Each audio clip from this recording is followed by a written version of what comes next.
but also to understand that we as humans, we do not have to preface everything with disclaimers and all this apologetics and apologies. Before we say something, we can state the truth boldly and straightforward, and if you're speaking to another man, they can receive it and not melt or cry or suck their thumb or go back to their mommy's basement and play Xbox.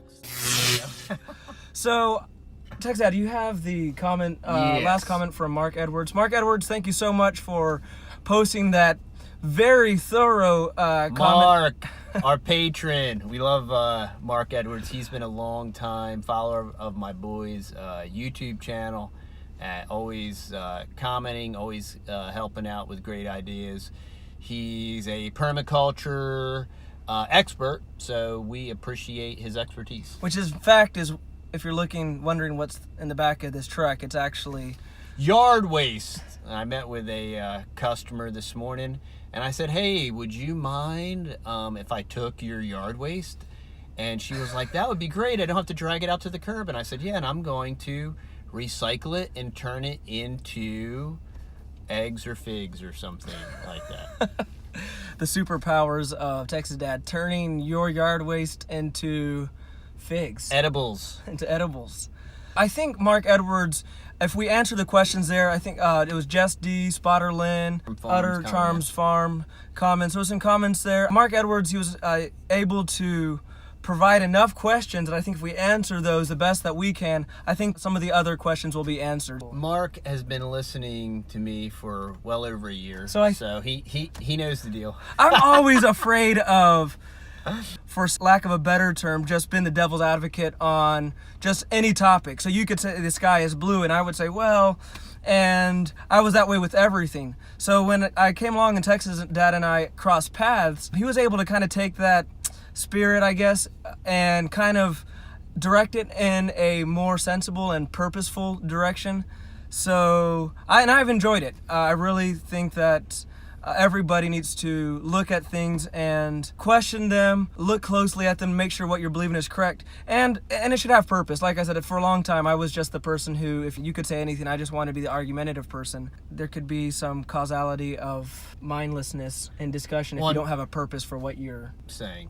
Yeah. And my purpose in speaking is to, the best way that I know how, completely destroy and annihilate political correctness, and not only to destroy and annihilate political correctness solely because it has in part and parcel destroyed and annihilated our country, but also to understand that we as humans, we do not have to preface everything with disclaimers and all this apologetics and apologies. Before we say something, we can state the truth boldly and straightforward, and if you're speaking to another man, they can receive it and not melt or cry or suck their thumb or go back to their mommy's basement and play Xbox. We should be able to discuss it without melting like little snowflakes. Yeah, and without having to pad everything and cushion everything in a certain way so that... With, I may be wrong. No, I mean, if it's truth, it's truth. Truth is truth. It's incontrovertible.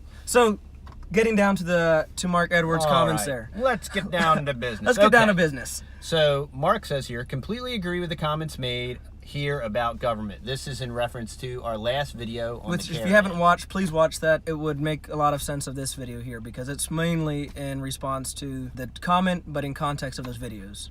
So, I have very strong feelings about that, about government, I guess. Okay, but we have to consider that we cannot cherry pick the solutions. Governance has good things and bad things intermingled. The topic of this video is the perfect example. Government is the state. Without government, there is no state. Okay, so there is right no there. Country. So, without government, there's no state, there's no country. Let's go ahead and address that right away because I think it's important to understand that right away, when we're speaking about the government, when we're speaking about, okay, and very specifically the government of the United States. Well, the reason we have to define terms, and that's why I try to go back to the Constitution, because supposedly that's the law of the land. I cracked my fingers too much, I'm sorry. Right? Supposedly the Constitution's the law of the land, right? and supposedly our government is of, by, and for the people, right? We the people. We the people.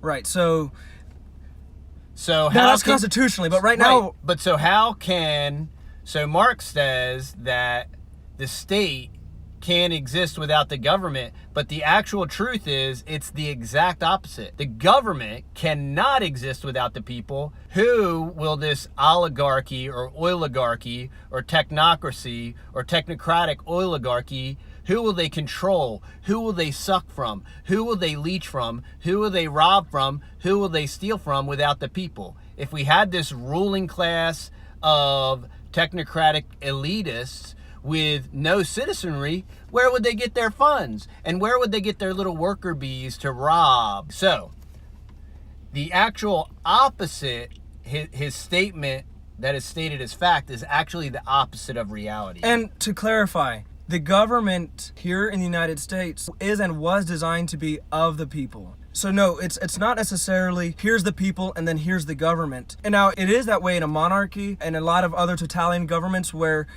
it's not the same. But here in a constitutional republic, the people make, according to our constitution, should be making up the government. Because the people govern themselves. Because the founding fathers knew that the government was a beast that must be chained, and the way you chain the beast is with personal freedom, because personal freedom breeds and requires personal responsibility. And the one reoccurring theme that you will hear from us over and over and over again is personal responsibility. And the founding fathers understood this. They were trying to get out from underneath a government. They were saying, look, we're tired of someone else governing us. We want to govern ourselves. Correct. So we're going to go to a place where we can govern ourselves. We're going to, and then when we get this group of people, we're going to have a founding document, a foundational document that says that we, the people, will govern ourselves, and that we will provide provisions as in the Bill of Rights, the First and Second Amendment. They make that possible. Chains. It says, look, if there's ever comes a group of people, a person or group of people that say, we want to control this people, an outside force comes in and says, we want to control this set of people, then the Constitution allows us people to be armed to stop that. Correct. To keep that from First happening. and Second Amendment are in there, in place. So one, you have the freedom of speech so that you can speak and be heard, and you can object to what your government is doing.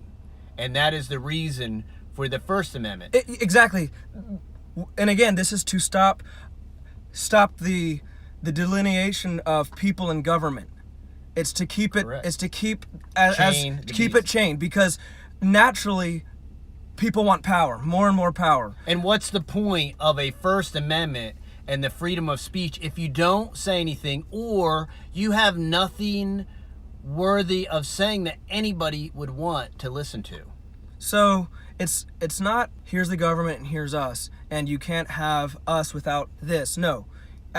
Again, that does happen in some countries, and it has happened historically in all kinds of empires. In socialism and communism. Exactly. But here in America, the people are the government. So it's not, constitutionally, it's not here's the government, here's us. We the people are the government. We control ourselves. They feign themselves as quote-unquote public servants because that was the original design. Yeah, because their positions are supposedly designed to serve the So system. moving on. Okay. So clearly it's a false premise to say that the government is the state. Without the government, there is no state, there is no country, there are no borders. Exactly. The Constitution said, no, this is a group of people that make up the government. So I think moving on, I think we'll be able to... So the Bible says, thou shalt not steal. So thou shalt not steal implicitly, absolutely implies that there has to be private property ownership.